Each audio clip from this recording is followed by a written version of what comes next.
એલા ભાઈ તું શું કરીશ? મારે તારી હારે વાત કરવી છે. હું મારી ગર્લફ્રેન્ડ હારે વાત કરું તું સાનું મોનું બે નકર રીહાઈ જાય. તો કાલ મારા ભેગો ચા પીવા કેમ નો આવ્યો? હું આની હારે વાત કરતો તો. તો વાત પછી કરે ને, એને કહેવાય કે મારા દોસ્તાર ભેગો ચા પીવા જાવ. એલા ભાઈ તારું નામ હું દઉં હું ને તો રીહાઈ જાય. તો તમે બે લગ્ન કરી લ્યો. એટલે ઘરનું કહું તો રીહાઈ જાય પાછી. તો એક કામ કરીને એને મનાવી લે તું. તો વધારે રીહાઈ જાય. કાલ આપણે બે ક્યાંક ફરવા જઈએ. જો તારા ભેગું ફરવા આવીશ ને તો આને ખબર પડશે ને તો રીહાઈ જાય. જોયો ફોન આવ્યો જો. લાવ લાવ હું વાત કરું લાવ.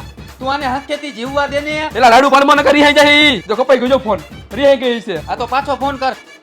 સ્વિચ ઓફ થઈ ગયો. લાગે રીહાઈ ગઈ છે. હવે રીહાઈ ગઈ મારે શું કરવાનું? એટલે ભાઈ હું ઘરે જવું અને તમારા લવરિયા ને આવા નવા ધંધા આવે અને રિહાઈ ગઈ હોય ને તો ઘરે જઈને મનાવી લે જા. એલા ભાઈ હું એના ઘરે મનાવવા જઈશ ને તો મારે એના ફોનમાં રિચાર્જ કરી દેવું પડશે, ખરીદી કરવા લઈ જવી પડશે, બાર હોટલમાં જમવા લઈ જવી પડશે, ક્યાંક બહાર ફરવા લઈ જવી પડશે અને તોય નહીં માને, તોય રિહાઈ ગયેલી જ રહેશે.